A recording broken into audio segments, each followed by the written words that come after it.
You've never been one to settle. Stand down or stand still. You're a lifelong learner, energized by excellence. There's a fire inside you you can't ignore. You've got competition to outrun, momentum to build on, and your own high standards to meet. Stop now? Not a chance. At Capella University, we help you catch what you're chasing because you've always had the drive. Now, go earn the degree. Capella University. What can't you do? Visit capella.edu to learn more.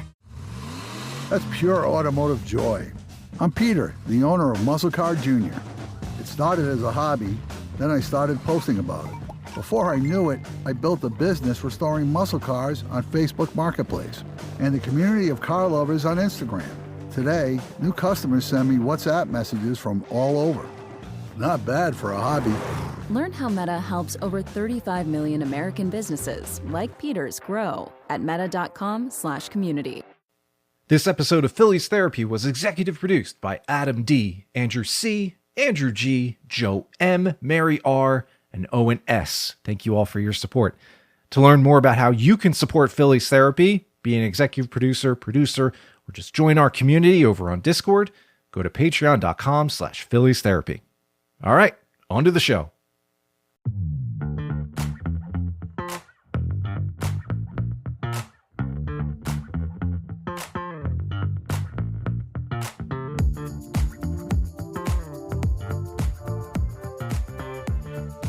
I want to start off this episode by asking you a question. Yes, you out there listening to this episode of Phillies Therapy. And the question I want to ask you is, what do you want to hear? What do you want to hear about this Philadelphia Phillies baseball team through the first 10th of the season? They are 7-8, 15 games in. They have been frustrating. They have looked like they've shown some signs of life, but only for an inning at a time lately. And so my question is, what do you want to hear? Do you want to be reassured that actually this team is fine? It is better than its 7-8 start. There are reasons to be interested and intrigued and believe that this team will still be better despite its frustrating first 10th. Or do you want to have your concerns validated? Do you see cracks in the armor? Do you think things are getting a little more dire? That maybe the ship is taking on a little more water than we expected? Answer that question to yourself and think about what you want to hear. I can't answer that for you. Instead, what Matt and I will do today is, first of all, we'll just talk about the week that was, because that's sort of what we do here. But also we'll do an early season concernometer. We're just going to shoot from the hip a little bit here. We're going to look at this team and the things that have happened so far and pick out a few things that may actually be concerning to us. Things that you may also have noticed, things that you may share as concerns. I would like for this to have been a little bit more of a, and maybe it will end up being more of a positive thing. I don't know. We're going to talk ourselves into it. We're just going to kind of flow with it and see what happens. And just try and figure out what exactly we can put our finger on with this team. Why they are below 500. Why they seem to continue to lose games the way they do and squander these opportunities. We won't have a definitive answer, I don't think, because you can't really pin that sort of thing down on a full team, but we're going to try. So come on in. We'll try and provide some reasons for reassurance, but we're also going to take a look at what things may actually be here to stay in the concern department. We'll figure it out as we go along. That's what we're here for. And so let me welcome in my co-host. He is, of course, the athletics beat writer for the Phillies. He is Matt Gill. Matt, hello. How was your weekend? I was good. I actually did not work Sunday. I for the first time in a while, I took my kids to a game. They wanted to go to the Fanatics' birthday, which is good choice. Always a rollicking time. They lasted about 6 innings, and I got to watch the game from the seats for a little bit. So I wasn't fully paying attention necessarily to how Andrew Painter's stuff looked. It was a weird game, obviously. He did not start, but he pitched well.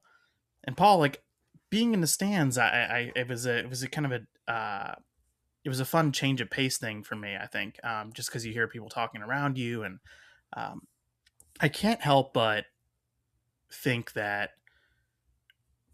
when you can't get a runner home from third base with less than 2 outs.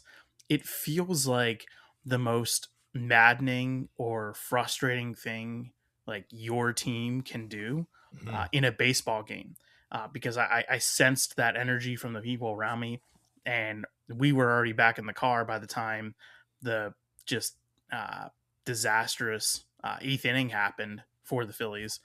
But earlier in the game, they were unable to get a runner home from third base with less than 2 outs. Uh, do you think that's number one on the list of like frustrating things your team can do? Because there's a lot of different things here, but it feels like, and I think this is why overall, like there's sort of this malaise when it comes to thinking about or discussing this team. Obviously there's layers to this. I think a lot of people are saying this is confirmation, the first 15 games that, the Phillies haven't changed. It's the same old team. But I think it's specifically the way that it's happened. And I think it's like those situations where they've had chances in a lot of these games. They've gotten some guys on base, but they have not gotten hits with runners in scoring position, especially with less than 2 outs. I do think that's a good one to hang a hat on, especially when the final score is what it is. And like the Phillies lose by 1 run, which they did twice to the Diamondbacks, 3 straight 1-run games. Half their games already this year have been 1-run games, 7 out of the 15. Remember when I said before the season I thought the Phillies were going to play fewer 1-run games this year? That was the most freezing cold take possible. They just, how many years now have you and I been talking about how they just kind of need a comfortable win every once in a while, right? And they just keep sabotaging themselves, whether it's not being able to get some of these runners home or getting bad mop-up work that lets a game get close, like they did in the very first game of the year. You look at the very first inning in Colorado, they score 7 runs, 10 on the game, and then they've scored 20 runs over their next 8 games total. It's just a team that I could sit here and I could piss some people off by saying, it's still April. It's still the middle of the month. It's still the middle April. of the Minnesota Twins have the best record in the American League, and the Washington Nationals have scored the most runs in Major League Baseball so far. Yeah, it's been a weird start for a lot of teams, and I could just sit here and say, nope, you got to wait it out. Me personally, I do have that patience. I'm not pulling the plug on anything for sure. What I do understand, certainly, and I do my best to try and reach out to all corners of the fan base here and try and understand. You're a man of the people. I seriously try to be, because like I want to make sure I am acknowledging what people, who I still think are rational, of course, what people are feeling when they watch this team. And even though it is, yes, a 10th of the way through the season, the middle of April, there are things about this team that they're not doing well, and they're not an interesting watch for most of these games. Now, I know that doesn't necessarily doom them to a losing record or guarantee they're going to miss out on a playoff berth just because they're a little boring for most of the first 15 games. But there are parts of that boringness, if that's the overarching label we want to add on here, that just make me wonder if these flaws are a little bit more serious than the past couple of years. And it comes down to some things like you were talking about that aren't necessarily fully skill-based. You talk about... It's more of a vibe than an actual objective reading of this team right now. Yeah, exactly. I look at some of these numbers, which I want to do. I love digging into all of this little, these fine microcosms of teams. And one thing I was looking at earlier this morning, I haven't even dated this episode yet. Hi, it's Monday, April 13th, 2026. Yeah. Well, no one knows what day it is. Yeah, I'm looking at some National League statistics, and this is just, a drop in the ocean here. But think about what the Phillies are doing in terms of these quote unquote productive outs. And we'll define a productive out in this case as advancing any runner that is already on base with none out. So first to second, second to third. If nobody's out, you make an out on the base, but the runner still moves up. Or you could drive in a base runner with like the second out of the innings, right? So getting a runner home from third base on a sac fly, something like that. The Phillies have only had 39 opportunities to do one of those things so far this year. That's the fewest in the National League. They have converted on 6 of those, fewest in the National League, for a 15% conversion, and the National League average is 31%. Think about that in the grand scheme of all of their base runners. They've had 354 base runners, also below league average. They've scored 38 of those base runners. That's a 10.7% conversion, which is second worst in the National League.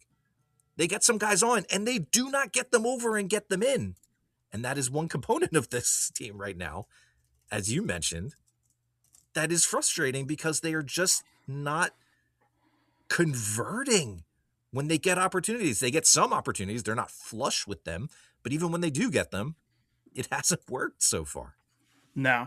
And so what we want to do is we want to rank our concerns through the first 15 games. And that's a doom or gloom way. But before we do that, I do want to acknowledge a couple things that I think are going right for the Phillies. Yes. Okay? Yes, please. And you can chime in if you want to, too. One, Andrew Painter is the lowest walk rate among all their starters. He looks That's good. a massive win, right? I mean, he looks very, very competent, very capable. If anything, maybe more than that, which is probably I would say the biggest. Is it the biggest development over their first 15 games? Like, he looks like he belongs. Either him or Crawford, but he continues to be debatable. Yeah. Sure. Yeah. I would say that Painter feels more sustainable than Crawford, although both have had a tremendous first 2.5 weeks to their major league careers. Yes. Yes. Okay. Fair. Uh-huh. Bryce Harper, he looks very good. Yes. Yep. Absolutely. I mean, he's, for as bad as the first 3 to 6-ish games were, the first 6 games, let's say, he's turned it on. He's got more walks and strikeouts. Yes, he does. The chase for 140, is off to a rip-roaring start. He's got 9 walks in his first 15 games. Still not on pace for 140. But struck out 1 time his last 25 plate appearances. You'll take it. And he's hitting the ball hard, and he's hitting the ball to center field, like all that stuff, like tremendous. Yep. He looks great. Yeah, good stuff, Bryce. The bullpen, except for Jose Alvarado, looks pretty good. Yeah. Yeah. Pretty good. I mean, the Phillies as a staff have struck out, this is starters and relievers, 152 guys and walked only 34. It's really good. That is amazing. I mean, they're doing things on the pitching side that win you a lot of baseball games over 6 months. And some of it, does any of it feel totally unsustainable right now on the pitching side? I wouldn't say. The thing I would Tim Meza maybe feels unsustainable. I don't know. Hey, is Tim Meza Tim Meza?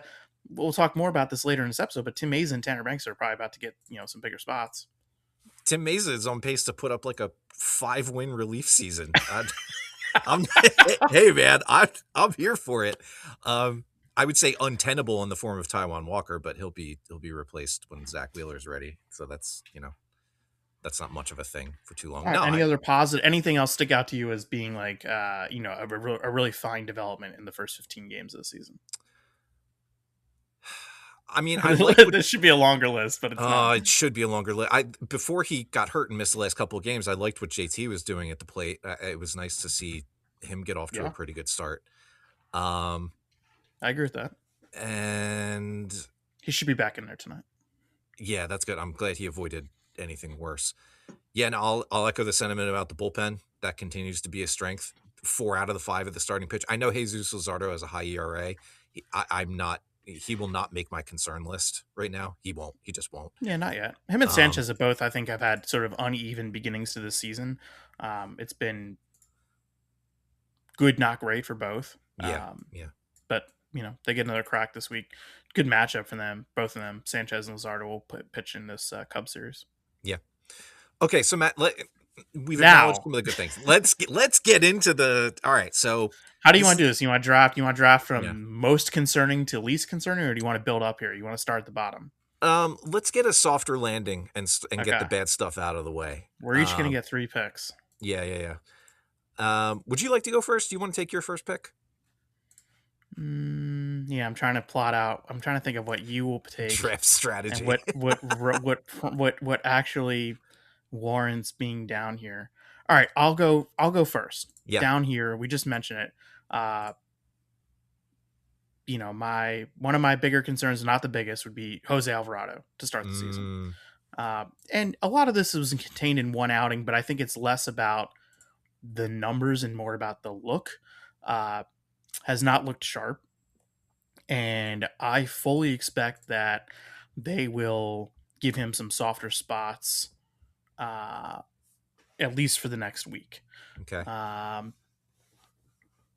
Tanner Banks and Tim Meza, previously mentioned, have pitched really well so far. And Alvarado's got better stuff than both of those guys, obviously. I mean, Alvarado's got some of the best stuff of any left-handed reliever in the entire sport, but right now he's just not commanding it like he should.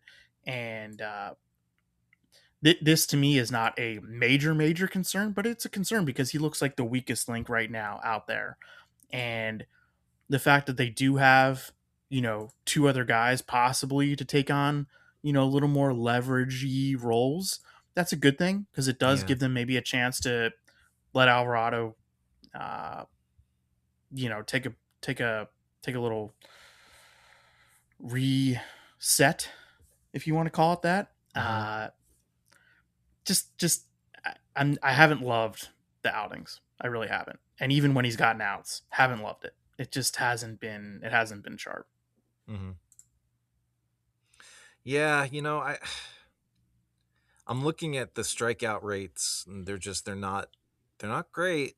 This is a guy who, started out his Phillies career really wild. Just looked very hittable, right? He's given up 9 hits in 5 innings, and some of them have been soft and some of them have been hard, but like that's surprising to me. Yeah. I feel like every pitcher's been victimized by their fair share of paper cuts so far in these first 15 games, for sure. Yes. But yeah, Alvarado has not looked dominant. It's not as if he's, fallen backwards into giving up a couple. It's not like Joan Duran has looked when he's given up a couple hits, when, they're just pounding the ball into the ground and somehow it's a seeing eye single. Yes. Because that seems to be the only way Duran ever gives up a hit. It hasn't been that way for Alvarado. But I still think it's in there. We'll see how he rebounds. It'll be good to give him a little bit. And that's why, I have him here. I don't think it's a huge concern. But if we're picking out the pitcher, non-Taiwan Walker division, who's really giving you the most pause so far, I think it's him. Yeah. I want to go deeper on my concerns, as I tend to do. I overreach on these drafts. Go as deep as you can. I'm not going to do that yet. I'm going to stay at the major league level, and I'm just going to say I don't. We spent a whole Patreon episode talking about two of these guys, and I'm going to pick out one of them, and I'm lost with Alec Boehm right now. And this is not number one on your list. We're starting at the bottom, right? I know. The worst. Yeah. Oh, we're starting with the worst. Oh, I thought we were. Oh, never mind. I thought no. I thought we were starting with least concerns. Okay. Yeah. Okay. Yeah. Like working our way up. Okay. All right. Yeah. So that was my idea with soft landing, was that we would end with the better stuff. But I like I like getting the others out of the way. All right. Cool. I'm going to leave that in here so that Good you tease. all outget. Bowman's number one. We all know that. Everybody knows that.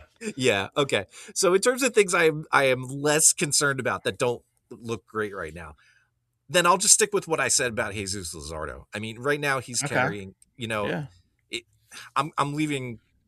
We'll leave Taiwan for later. Right now, Luzardo is carrying some kind of, some ugly season numbers. He took a no-hitter into the middle of the game, his last start out, and then it all fell apart. That said, the first 5 innings, 4 innings of a no-hitter, 5 innings, 4 innings, he wasn't sharp, right? No. I mean, he had not a lot of hit, but it wasn't like you're watching him saying this guy's dominant right now. Yeah, I still like what I see out of Jesus. And I like that, he's only given up the 2 home runs in 17 innings, right? Gave up a bunch of hits strung together, but everything's still kind of in line with what I expect. He's getting good chase and good swing and miss with that slider. That continues to be a weapon for him. He looks good to me. He passes the eye test for me. He does not look like a guy who should be throwing up a 6 ERA right now. I think that's right. And I think that the next few starts for him will start to set things right. This is not a guy who, you're going to regret signing to the contract that he got. This is not one of those things. He's going to be better. And I think those numbers will start to level off with what reality should be for him moving forward. So right now the numbers are a little ugly, but they will come down. And he is very low on my list. You're listening to this podcast, so I know you've got a curious mind. Here's a helpful fact you may not know yet. Drivers who switch and save with Progressive save over $900 on average. Pop over to Progressive.com, answer some questions, and you'll get a quick quote with discounts that are easy to come by. In fact, 99% of their auto customers earn at least one discount. Visit Progressive.com and see if you can enjoy a little cash back. Progressive Casualty Insurance Company and Affiliates. National average 12-month savings of $946 by new customers surveyed who saved with Progressive between June 2024 and May 2025. Potential savings will vary. That's pure automotive joy.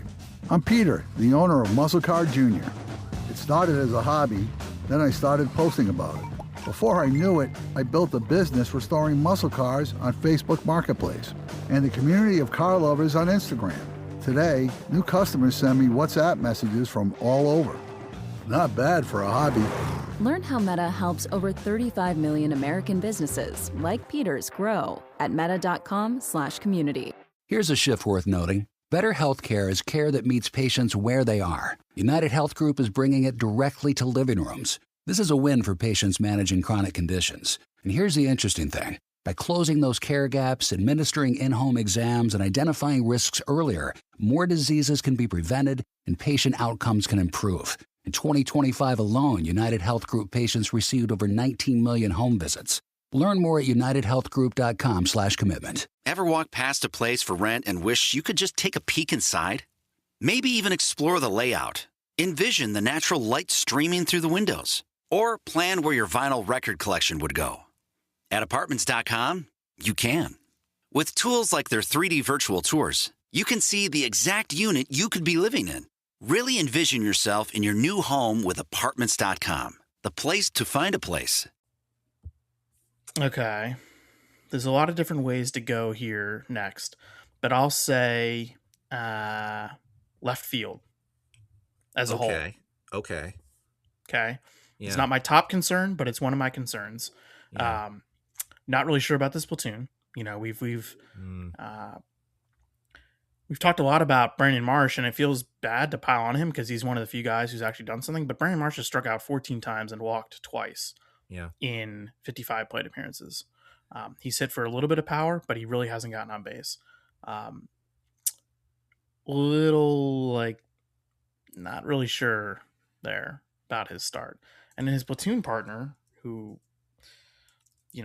won't play again, I don't think, until Wednesday. The Phillies will face a lefty on Wednesday, Imanaga, Otto Kemp.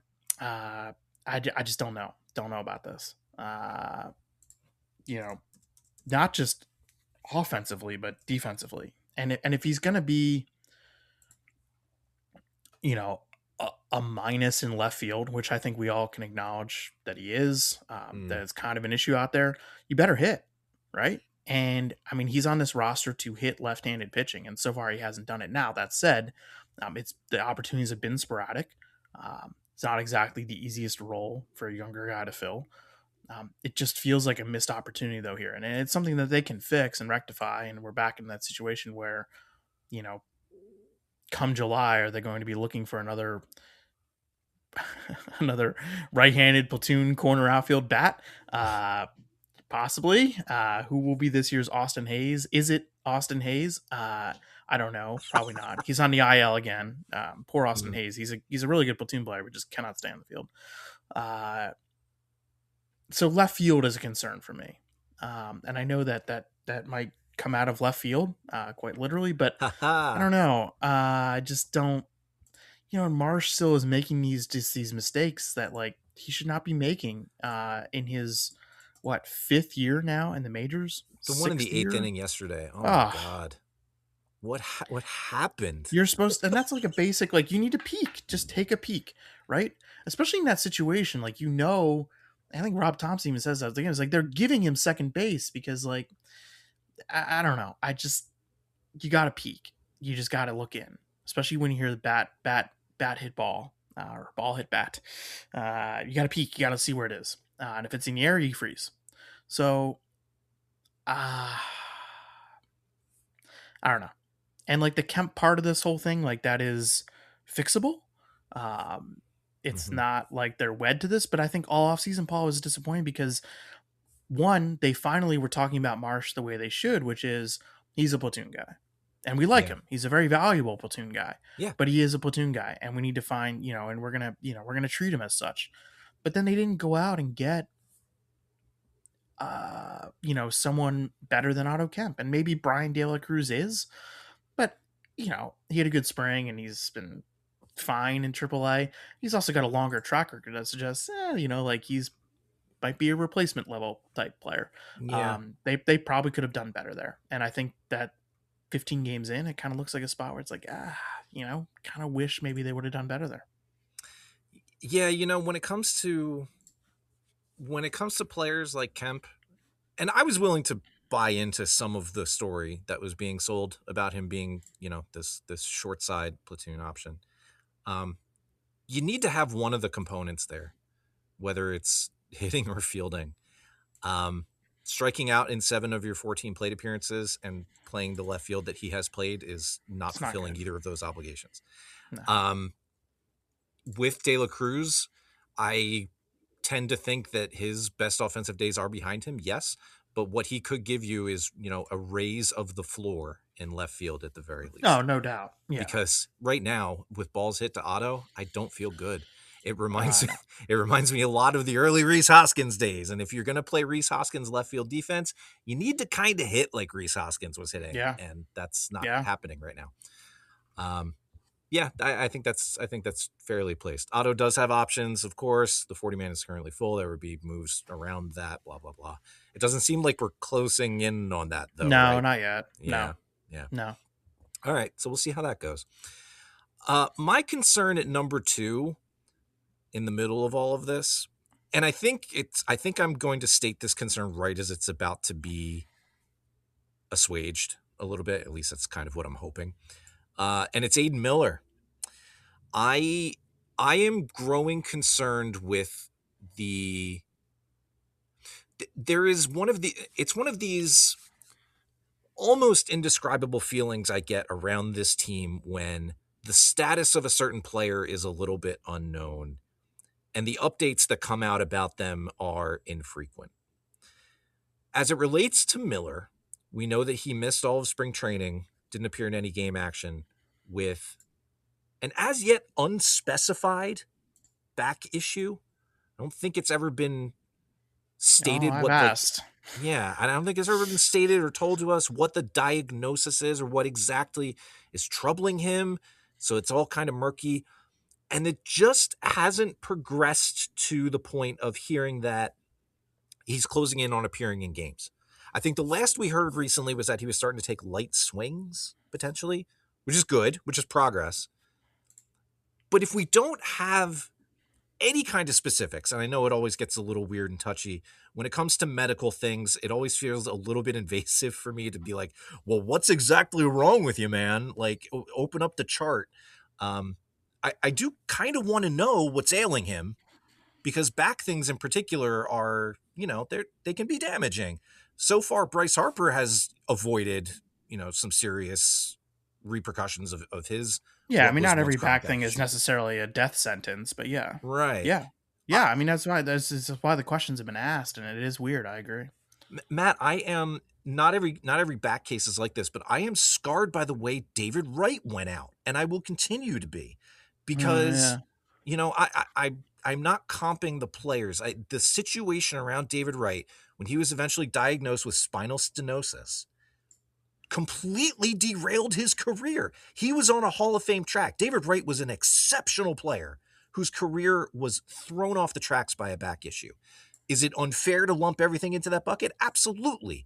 But that is the scar that is in my mind and what makes me keep my focus on what's happening with Miller right now, compounded with the lack of updates, compounded with the mystery around this. the shroud that they've kept around him. I understand that they want to protect him somewhat. He is an important player in this organization.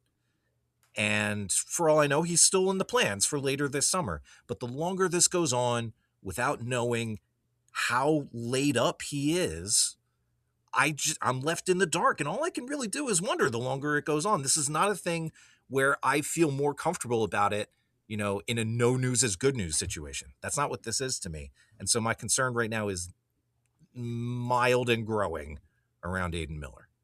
Yeah, I'd say same. And I've been asking a lot of questions the last few weeks, and it's never good when your president or your head of baseball operations is dropping HIPAA on you, which is what Dave Dombrowski did with me last week. And I just like I wrote that he's weeks, if not months away, and I think people got very scared. And I think honestly, like, he's looking at, even if he doesn't hit any bumps in the road the rest of the way, I mean, he needs a full spring training again. He didn't have spring training. Yeah. So if he's lightly swinging a bat right now, I mean, you're looking at least 6 weeks from him being, like, in games. I mean, like, yeah. I mean, I think this is, you're looking at a pretty extended absence here, because I do think that we don't know the specific nature of the back injury, but what we do know so far is that they believe they need to be extra cautious with him in terms of how he ramps up.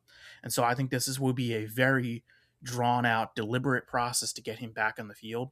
Even if everything is trending great and they think it's great, like, they're going to slowly build this guy up. And so I think you're looking at a very prolonged absence here. Does it change how he could factor in their plans in the summer? Not yet. I don't think that I'm not there yet to say that. Mm-hmm. Then again, I don't know enough, man, because the team has been really,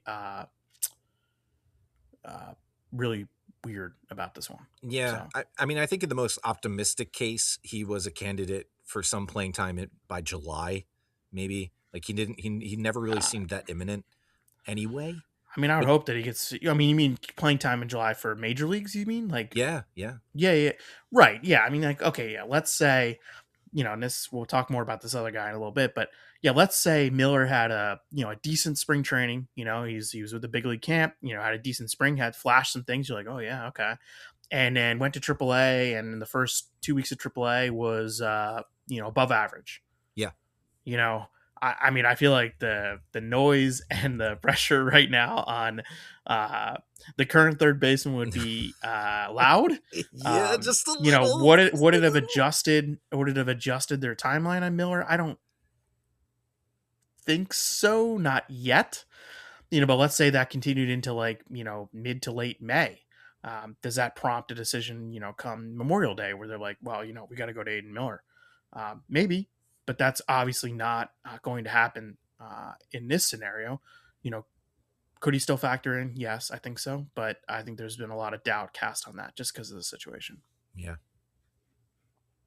All right. Hit me with your top concern right now, Well, Matt. I'll let you have the specific guy, but I'll go more broadly. Okay. Right now, if you have batted 4th, 5th, or 6th in the Phillies lineup, you have combined to post a 557 OPS this season.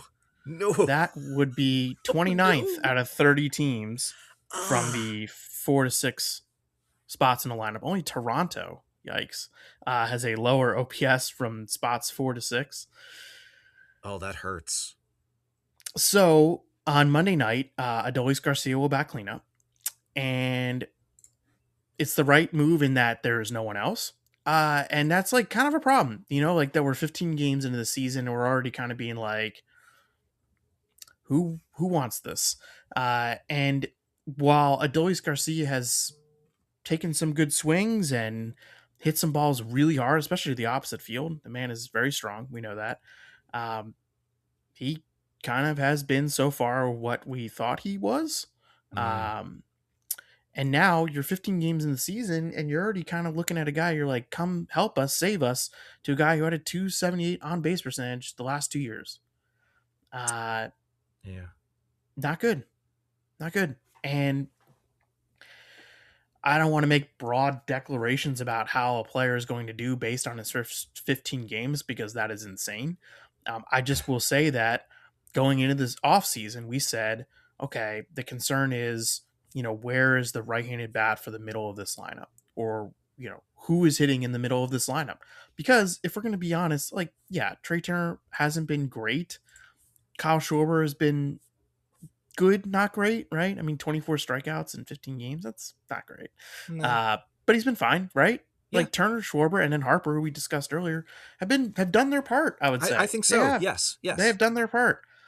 And I think it's back to the question that entered the offseason is like, well, who else? And the fact that in the first 15 games, that narrative has been reinforced or confirmed that, well, we still don't know who else is going to be a guy or the guy to help the dudes out at the top. This to me is about as big of a concern as you can get out of 15 games. And it is only 15 games. I'm very curious to see how the lineup looks. I mean, I think it'll be like Garcia fourth. I still think Stott should hit fifth, and you can all bash me for, believing in Stott. I think that hitting the ball harder more often is a good thing. And I'm he should coming not around to your deviate idea, from that. Yeah. And I know that it has not necessarily led to results so far. In the at-bat that he took, striking out in the 8th inning of Sunday's game was probably his worst at-bat of the season, and it's just unacceptable, right? You got to put the ball in play there. Yeah, have to. Just put the ball in play. I want to see him stick with what he's done, so I would keep him at 5th. And then 6th is, if he's playing tonight, probably JT. I mean, he's also hit the ball hard, and he's taken decent at bats, not great ones, but mostly decent. Again, I mean, like, it's just like a lot of questions there in the middle of that lineup, and you don't expect it's Pollyannish to expect everyone in your lineup to be going good at the same time. It never happens. Sure. You want 4 or 5 guys going good, not all hot, but like going good. You want 4 or 5 guys at any given time to be going good in your lineup, and you feel good about that, right? You feel like, okay, with that, we're going to score enough runs to win games. And that sort of cast of 4 to 5 guys going good, it changes every week, every day, whatever. But right now, I mean, outside of Turner, Crawford, or outside of Turner, Schwarber, and Harper, you could say Crawford. Should Crawford hit? Here's one real quick before you get to your top concern and our top concern period. Should Crawford hit like 7th? And I ask this not because of how he's performed offensively, but because hitting 9th, does that take away his chances to steal bags? Because when he hits 9th, he's got the big boys behind him, and it's great if he's getting on base at a 408 clip, which he is right now. That's great. Yeah. If he's getting on base at a 408 clip, which he is right now, that's great. I mean, he's on base 4 out of 10 times for the top of the lineup. That is wonderful. But he's not going to take bags there because you feel like maybe you're taking the bat out of someone's hand if he steals second and all of a sudden, well, we're going to walk Bryce Harper because Adolis Garcia is hitting behind him. Should he bat 7th because he take more bags? And I say this also acknowledging that the times that Crawford has tried to take a bag, I've not been that impressed. He has not gotten great jumps. You know what he's doing so far in his major league debut is he's continuing to succeed in ways that confound ever so slightly. It's just more of the same, man. Like I look at him and I'm like, okay, yeah, he doesn't look completely overwhelmed, but it's in no way pretty. It's just, it kind of works with his set for some reason. I don't know. Some of these swings are just insane. I don't absolutely insane. I don't. Oh man. I hope how did that ball Friday night not get out? The one off the top of the wall. That's wild. Also, did you see where that pitch was? Yeah, it's just it was almost in the dirt. Things. Yeah, it's another one of those things where it's just like this team has been bad in a lot of ways and also unlucky at the same time to get them to this start, and that's just one of those unlucky things. That was crazy. Yeah, to hit him 7th, I don't know. It doesn't matter. It probably doesn't matter. It probably doesn't. You want to keep him where he is right now. I'm not saying they do this tonight. I'm saying maybe in a few weeks if he's still doing what he's doing. You kind of just want to you obviously just want to keep him where he is. Just keep doing what you're doing. We cannot explain it, but go ahead, bud. Yeah, and yeah, exactly. And if he sustains it for a little while longer, however he manages to sustain it, you hope, then you get to a point where, you start thinking, okay, he's earned a bump up in the order, and then you see what happens there. Sure, fine. Do you think anyone in the non-Turner, Schwarber, Harper category can step up and do something in the middle of this order over 6 months? Like, what has your faith wavered there at all? I think Brandon Marsh is the best chance to turn it around there. Also bats left-handed. Yes, he does. But the long side of the platoon, I think his numbers are going to be better than what they've been. I think it's just a little out of whack with the strikeouts to walks for him. I think that'll level out a little bit more. He's not going to have a sub 300 on base. I think he's going to be a good supplement, but you're right. They might just have to keep trotting a 4 straight lefty lineup against righties. No, well, they're not going to do that. They're not going to do that. Yeah. Oh, I mean, they did that only because the Diamondbacks had no lefties in their bullpen. Yeah. The Cubs, I believe, now have 4 this week. Yeah. They called up another lefty. I think they have 4, including old friend Hobie Milner. Oh, Hobarth. He's nasty, brother. Good to see him again. No, you sent me. I don't want to give too much away, but you sent me a picture of a former Phillies great that you're writing about, who happens to be involved in the Cubs organization. Yes, but also there's another former Phillies great in the Cubs organization who is still on the roster. He has been on the roster since opening day. Mm-hmm. He has not taken it at bat. He has not played an inning in the field. He is still on the team. He scored the winning run in Sunday's game for the Cubs as a pinch runner, Scott Kingery. Boy, a Terran score for a new age. I hope he starts one of these games just because. I feel like they might throw him a bone for that. That feels like a Craig Counsell move. I don't know. I mean, boy. All right, now to our number one concern. Yes. Mentioned numerous times on this episode. Paul. How do you prevent yourself? I'll start. You can talk while you're concerned and while we are concerned, but I'll start with this. How do you prevent yourself from overreacting to the first 15 games of Alec Boehm's season? Yeah. This is the thing, right? This is what is causing consternation, what's causing mental anguish, certainly for me. And I've seen it I've seen it come across in some of our Discord members too. We're all kind of going through it. We're fighting through it, trying to figure out a couple of things, because we are in that weird time where, yes, again, this is my new catchphrase. Say the line, Bart. It's early. It's mid-April. Okay, sure. We're getting to the point now where we're building on these samples, where we've got more plate appearances to draw from and more looks to draw from.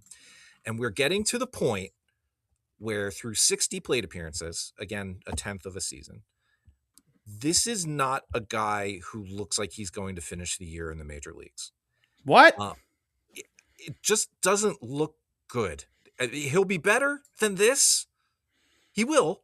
And I'm not saying that the Phillies are going to DFA him or cut him, or I'm not ascribing that fate to him. He does not look like he belongs on the team right now.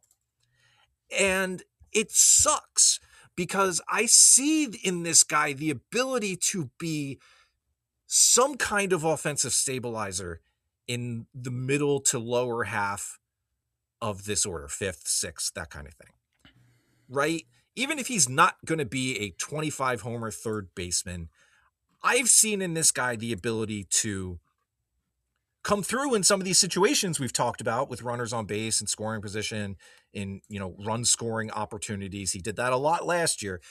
This is a guy who does not look the part right now. I don't know I don't know if he's fighting an ailment. I don't know if he's going through something personal. I don't know if he is now getting to a point where he's spiraling early on, thinking about his potential free agency and what he's, getting cost. I don't know any of that.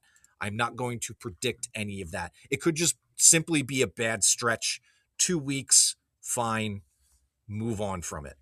He's not going to hit 148 for the whole season. But these last 2 weeks of Alec Boehm are not major league caliber. This is not a major league caliber player. And he needs to be better.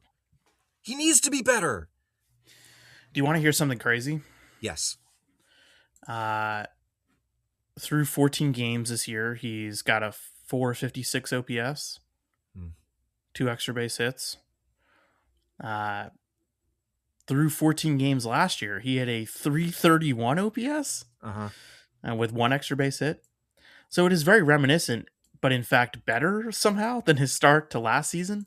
Do you want to know? This was it was exactly this time where he, the rest of the month, after the first 14 games last year, he had a 741 OPS the rest of April. Sort of turned it on a little bit. He starting in his 15th game last year, he ended up having a 10-game hitting streak. Mm-hmm. So, not to say that's going to happen exactly again this year, but he would benefit from doing something like that. Right. Do you think he plays Monday night? I don't know if he's going to play. Like, I think that Sosa. I think Sosa is going to start cutting into his time here. It's because, okay, it's like, well, you had patience with Bohm last year when he was going through, as we just laid out, a very similar slow start to his season. Do you think the same kind of patience is warranted this time? In 2024, a truck crashed into Kanawha Animal Rescue, where I work. 146 of our dogs needed homes fast. We asked for help on Facebook. Our story spread through WhatsApp messages and Instagram reposts. Immediately, people stepped up. I'm here to foster. And just 6 hours later, every dog was fostered. I'll never forget how our community showed up for us. Learn how over 3.5 billion people connect to what matters with Meta at meta.com/community. Now, finding a doctor is a little less challenging. United Health Group is investing in tools that make it easier for patients to navigate healthcare and pay less. These transparency tools help patients find providers, and this is the big thing: compare costs up front. The big picture? More transparent pricing benefits everyone. And these tools from United Health Group can help patients save hundreds of dollars annually. Learn more at unitedhealthgroup.com/commitment. You're more than just one thing. You're the boss. Hey, Google, what time is my meeting with Tim today? The athlete. That class wrecks me. The ringleader. And we're good. And always, their mom. Everyone in. The all-new Mazda CX-5. More to move every side of you. Learn more at MazdaUSA.com. Google is a trademark of Google LLC. Sequences shortened and simulated. Ever walk past a place for rent and wish you could just take a peek inside? Maybe even explore the layout. Envision the natural light streaming through the windows. Or plan where your vinyl record collection would go. At Apartments.com, you can. With tools like their 3D virtual tours, you can see the exact unit you could be living in. Really envision yourself in your new home with Apartments.com, the place to find a place. Yes, but less of it. I mean, that's why I feel so frustrated right now. I did not feel this level of frustration with Bohm last year as he was going through. You just mentioned worse results. Yes. I had more patience last year, and I think this is part of where I come in with the part of the fan base that I don't usually sit with for most of the season, where I start to think, my patience is just running a little thin in certain corners of the roster. And you hear what he did last year, and it's like, well, okay, so why are you more up in arms about this start when it's, objectively a higher number? The look is off, and that's all I can really say in defense of that argument. It's 100-point OPS difference, and he was worse last year, and I did not come out this strongly in frustration against it. As always, I root for the guys who wear the laundry, and I want him to do better. I'm not calling for change. But when I look at this, I don't have the leeway in me right now to think that he's got a lot of time to turn this around, right? I looked at last year and I was just like, they were... It almost feels unfair, I think, of me to be this frustrated by him specifically when he is clearly not the only person who can, of course, and he is, yes, and he is something of a whipping boy.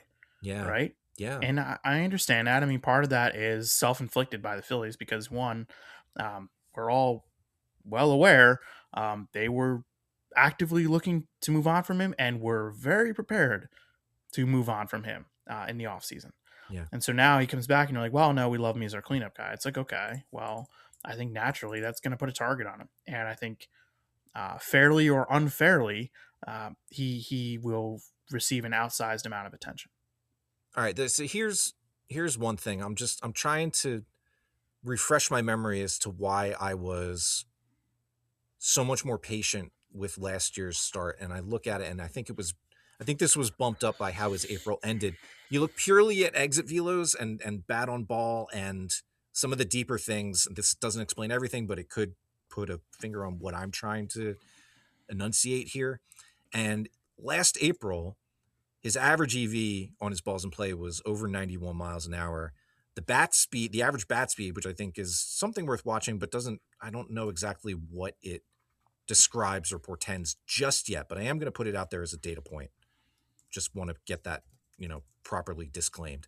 71.9 miles per hour through the bat speed, right?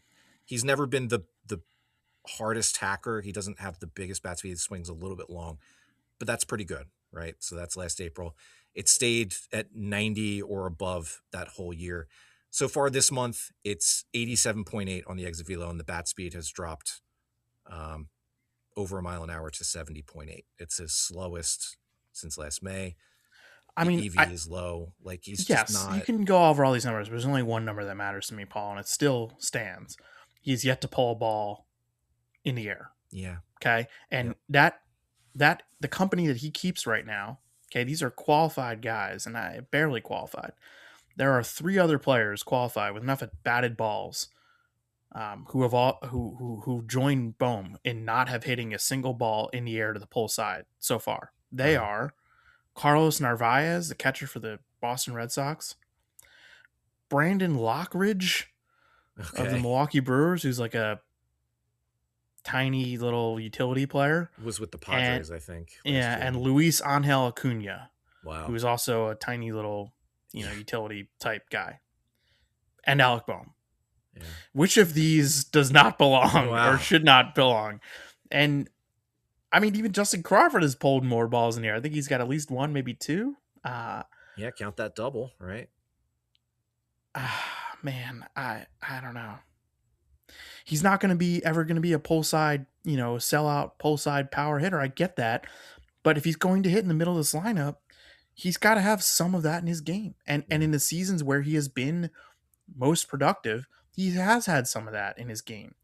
12% pulled balls in the air in 2024.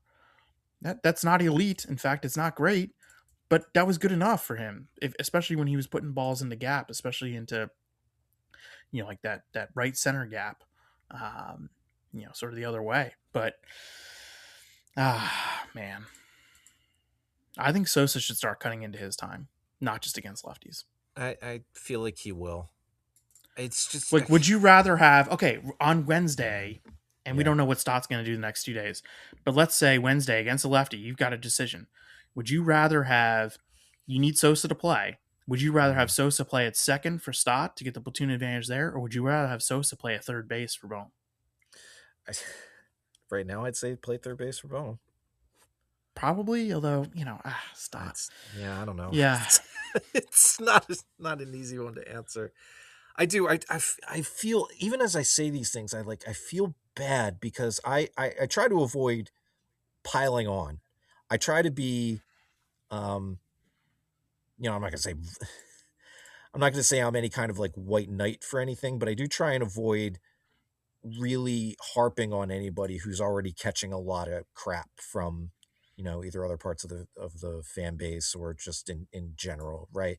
Like I have spent a lot of time either being hands off Bohm when he struggled, or even just defending him when I've seen some things that are worth, raising into the spotlight and be like, hey, it'll be better, right? And right now I don't have it. And he continues to be, the whipping boy, like you said. Now I find myself joining that chorus, and I don't like being in that position. You're mad as hell, and you can't take it anymore. Excellent reference. God, I love that movie. It bums me out that I continue to, and this guy specifically, continue to put in the optimism and hope that maybe I'm thinking he's something he's not. Even as I lower those expectations overall, I keep thinking, all right, he's not going to be a 25 homer third baseman, but at least he'll hit, 35 doubles. Okay, he's not going to be a 35 double third baseman, but at least his defense has improved. Okay, now his defense has sort of wavered a little bit. It's off to a good start this year, but like over the last couple of years, wavered a little bit. But Right. And it's like it keeps. I think chipping away it at me. warrants right, and I think it does warrant a little less patience on the Phillies' part this time. I do. Now the balance of that is that if we don't play him Monday night against a righty, and we put Sosa in there, have we lost him? Like, is this going to do more damage to his confidence than continuing to play him and let him fight through the struggles while we just try to grin and bear it? And that's a fair perspective too. And I know that a lot of times when Rob Thompson is making out his lineups, certainly matchups and metrics and numbers, they all factor into it. But a lot of times, I'm not saying Rob Thompson is making his lineup on vibes, but he's making his lineup sometimes out on managing his people. Sticking with a guy when he thinks he needs a little boost of confidence, or he said he dropped Bohm down to 7th and then 8th, and he said I had to talk to him to tell him, look, hey, we still have confidence in you. We're not punishing you. Like, we were trying to give you a little breath. Now, that's a lot of that is manager speak, right? I mean, like, Sure. They certainly have lost some confidence here, I think, in Bohm, because he's not even looked the part. It's not even that the numbers don't match up. He has not looked the part. So if you do sit him, do you lose him? Is it doing more harm? I don't know. To that point, it's like, you're 7 years into your career. Like, right. How much more, affront can you take to something if it doesn't translate into motivation and production, first of all? But the numbers are the numbers. Yeah, the numbers are the numbers. And at some point, if this continues, if it is still very much if this continues, you got to start putting the team first. If you're in management, you're a contending team. You have aspirations of winning a title, making it through and clinching a playoff berth. If this is a significant drag on your ability to do that, it needs to be addressed.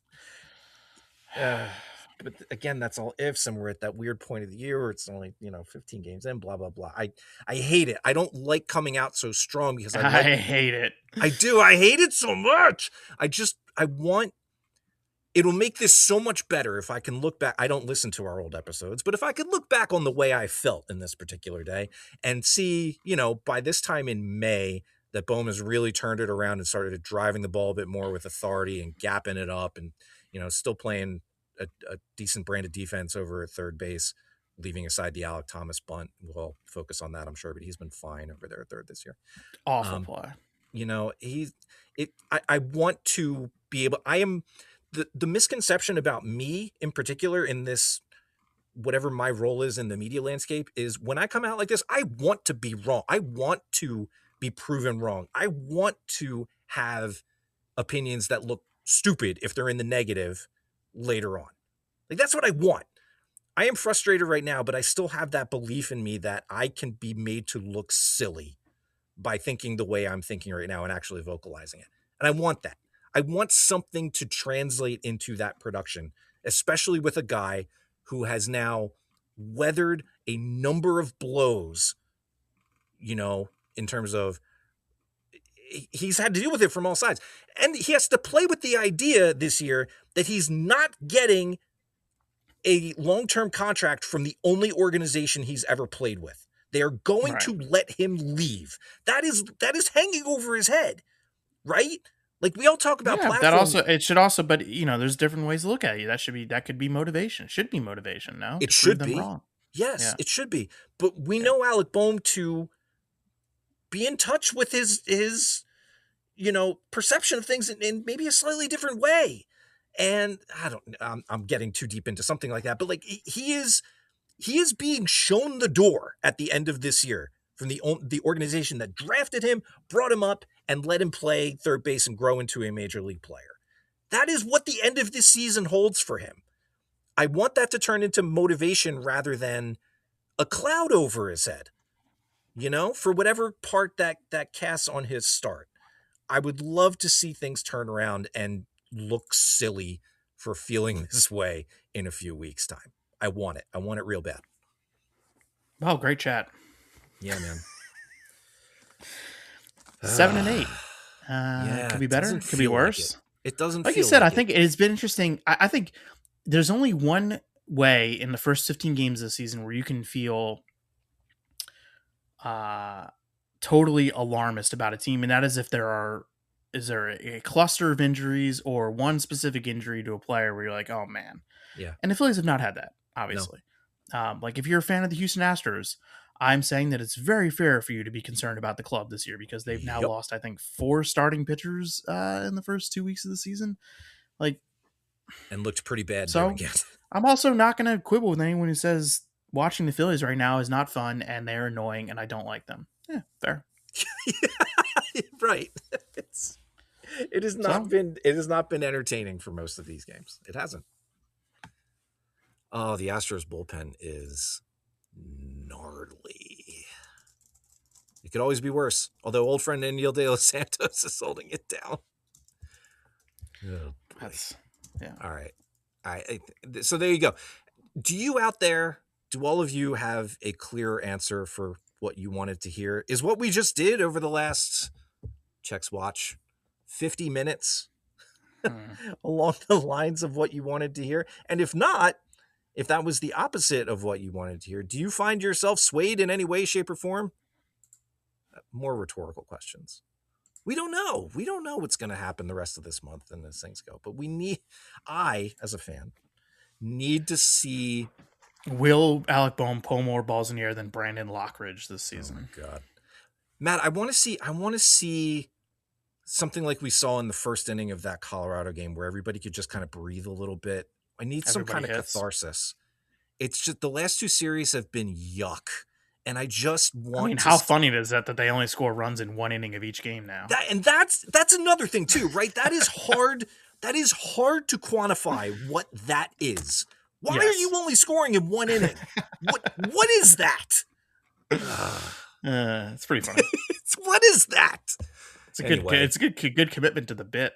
It's a great commitment to the bit, and I hate it. Yeah. I applaud it as I grit my teeth. All right, there we go. So the Phillies are 7 and 8. Couple games behind the Braves at the top of the division, who absolutely I don't know what to make of them. This week is Javier Assad, who you might remember from September 2022. Do you remember him? Sure I do. When he was a right. Remember that? Of course. Yeah. The Phillies went to Wrigley and got swept. Yeah. Was it 6 innings, 1 hit, something like that? Something like that. Yeah. Assad versus Chris Sanchez, Colin Ray versus Aaron Nola, and Shota Imanaga against Jesus Luzardo. Colin Ray has always given this team fits, even though he's not overpowering. I don't know. Hopefully they've got him solved a little bit. The good news for the Phillies is that the Braves are rearranging their rotation to make sure that Sale is going to get a start this weekend no matter what. They DFA'd their 5th starter already, Martin Perez. That's for later this week. But yeah, very, very, very curious to see both the Cubs and the Braves, 2 teams that we thought would be good. Cubs have also been very mediocre, like the Phillies to start the year. The Braves have not. Braves are machine. Braves have looked good. I'm not quite buying Dominic Smith as the resurgent return of everything. I mean, he's off to a wonderful start, but this feels like one of those Braves things that you just look back on and are like, how was he doing that? How was he winning? Bryce Elder's 1.02 ERA. You buying into that? He's another one. I'd be frustrated if I'm a Braves fan with Bryce Elder. What are you? What are you, Bryce Elder? Make up your mind. He's a better 5th starter than Taijuan Walker. Yes, he has been. But yeah, like look at Bryce Elder's last couple of years. His first year and a half in the league was really good. And you're like, oh, okay, cool. This guy might be something. He gets hurt and he puts up awful numbers the last 2 years. Oh, and now he's back all of a sudden. Yeah, sure. That's got to be. Yeah. Also, if we want to talk about schedules, I mean, I know there's some frustration the Phillies haven't beat up maybe on what we believe will be inferior opponents. I mean, so far the Braves have played Kansas City, Sacramento, Arizona, LA Angels, and the Cleveland Guardians. Yeah, now they have 3 against the Miami Marlins. Yeah, it's not exactly a murderer's row. I know, but they're doing what they should be doing. They've won. Yeah. Okay, I think that's enough griping. I look forward to feeling better about this team later in this week into next week. I'm just putting trying that to out speak there, that man. into existence. Yeah. You know, I feel better having gotten all that off my chest, however misguided some of it is or may end up being in the near future, because this has been a really particularly frustrating brand of 7 and 8. And I just don't want to see that anymore. I want to see some more fun. And I'm ready for it to happen now during this homestand. Okay, cool. Yeah, Matt, you have something fun coming out on a current Cubs organization player on The Athletic this week. Mm-hmm. When is that? Yeah. Is that the middle of Tuesday the week? morning. Tuesday morning. Beautiful. Yeah, we'll have coverage all week. Charlotte and me, and Charlotte's working on something else too that is less fun, but definitely interesting and worth reading. So yeah, I'll tease it that way. Yeah. All right. Great. Excellent. Thank you, everybody, for listening. Thank you, as always, to our Patreon supporters, whose executive producer credits you heard at the start of this episode and whose producer credits will follow the outro music. If you want to join our Discord server, join the conversation, or show, some sort of financial support. I know times are weird, and we're very grateful for anybody who is able to do this. You are not required to do this. We will always have these free episodes, but we have more extra stuff over at patreon.com/Phillies Therapy. Look forward to seeing you over there, joining us. And thank you. Yeah, thank you all so much, very much. In the meantime, that'll be it. This is Phillies Therapy, part of the Believe Podcast Network. For Matt, I am Paul. We'll talk to you all again soon.